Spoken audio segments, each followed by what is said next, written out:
नमस्कार मित्रांनो, पूर्ण महाराष्ट्रामध्ये पीक कापणीला आली असताना अचानक पावसाचा फटका बसला आणि शेतकऱ्यांचे वावरातले गहूच्या गहू झोपल्या गेले. अशामध्ये बऱ्याच ठिकाणी पंचनामे सुरू आहेत आणि त्यामध्ये आमच्या फुलंब्री तालुक्यामध्ये पंचनामे करण्यासाठी आमदार साहेब बंधाऱ्यावर या प्रत्येक ठिकाणी या ठिकाणी फिरत आहे. पण फिरत असताना पंचनामा कमी आणि फोटो सेशन जास्त असं त्यांचं कुठतरी दिसून येतंय. ज्या गावामध्ये त्यांचा कार्यकर्ता आहे, ज्या गावामध्ये त्यांचा बूथ प्रमुख आहे, त्याच्या शेतामध्ये जाऊन ते मोजके कार्यकर्ते फोटो सेशन त्या ठिकाणी करत आहे. हे आमदार महोदयाला हे शोभत नाही.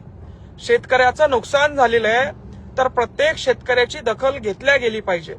ज्या शेतकऱ्याचं जास्त नुकसान झालंय त्याची देखील दखल घेतल्या गेली पाहिजे. नुकसानीची दखल घेत असताना भाजपचा शेतकरी, काँग्रेसचा शेतकरी, राष्ट्रवादीचा शेतकरी, शिवसेनेचा शेतकरी हा भेदभाव आमदारांनी करायला नाही पाहिजे. मात्र आमचे जे आमदार आहेत ते फक्त भाजपच्या कार्यकर्त्याच्या शेतामध्ये जाऊन त्यांची पंचनामाची पाहणी करत आहे. बरं, ते करत असतील ते ठीक आहे, ते भाजपचे आमदार असतील ते ठीक आहे, भाजपच्या कार्यकर्त्याचं काम या ठिकाणी पंचनामा करत असतील.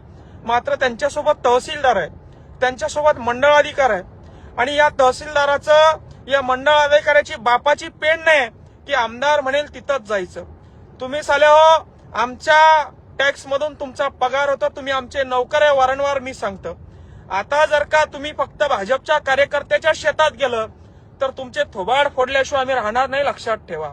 तहसीलदार आणि मंडळ अधिकारी तुम्ही साले आमचे नौकर आहात आणि तुम्ही जर का भेदभाव केला, तुम्ही जर का भाजपचा आणि काँग्रेसचा जर का तुम्ही माणूस बघून पंचनामा केला तर तुमचे कानफाड फोडल्याशिवाय आम्ही राहणार नाही.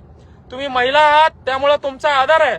आतापर्यंत तुम्हाला आम्ही सांगितलं असतं की भाजपच्या बूथ प्रमुखाच्याच प्रत्येक गावात जाऊन तुम्ही पंचनामे करत आहात, याचे परिणाम तुम्हाला दिसले असते. पण महिला असल्यामुळे आम्ही शांत आहोत.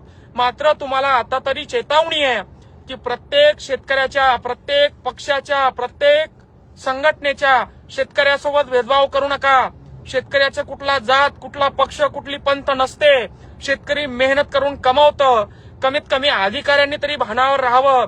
तहसीलदार, मंडळ अधिकारी तुम्ही तरी भानावर राहावं आणि व्यवस्थित प्रत्येक तालुक्यामध्ये ज्या ज्या ठिकाणी नुकसान भरपाई झाली आहे सगळ्या शेतकऱ्यांचं नावं यादीमध्ये आले पाहिजे. उद्या जर का फक्त भाजपच्या कार्यकर्त्याचे आले तर तुम्हाला साले आम्ही ऑफिसमध्ये घुसू देणार नाही, लक्षात ठेवा तुम्ही. आणि या आमदार महोदयाला माझं सांगणं आहे, तुम्ही फक्त भाजपच्या लोकांचे आमदार नाही, तुम्ही संवैधानिक पदावर आहे. तुम्हाला एवढी अक्कल पाहिजे की फक्त बोरगावमध्ये, गेवराईमध्ये, या फुलंब्री तालुक्यामध्ये ज्या ज्या ठिकाणी, ज्या ज्या शेताच्या बांधावर तुम्ही फोटो सेशन केले ते सगळे भाजपचे बूथ प्रमुख आहे. तुम्हाला लाज कशी वाटत नाही की शेतकरी हा आता तुमच्या सगळ्यांकडे आशेने बघतोय. सगळ्यांना तुम्ही सांभाळून घ्यायला पाहिजे, सगळ्यांच्या बांधावर तुम्ही जायला पाहिजे. आणि तुम्ही असले नालायक, बुद्धी नसल्यासारखं जर का कर्तृत्व करत असाल तर लाज वाटते तुमच्या बुद्धिक दिवाळखोळीवर, लाज वाटते तुमच्या विचारावर. शेतकरी संकटात सापडला असताना फोटो सेशन करायला या बाई आमदाराला आवडतंय. बरं, ते करत असताना फक्त भाजपचेच बूथ प्रमुख आहे तिथंच फोटो सेशन करत आहे. हे अत्यंत, हे संविधानाला धरून नाही, अत्यंत चुकीचं आहे. अशाने जे काँग्रेसचे शेतकरी आहेत, काँग्रेस पक्षासोबत जोडले आहेत, इतर शिवसेना, राष्ट्रवादी सोबत जोडले आहेत, त्यांच्या मनात कुठतरी खच्चीकरण होतंय. त्यांना कुठतरी नाराज झाल्यासारखं वाटतंय आणि त्यांना कुठतरी भीती आहे की आमचे नाव या नुकसान भरपाईत येणार नाही.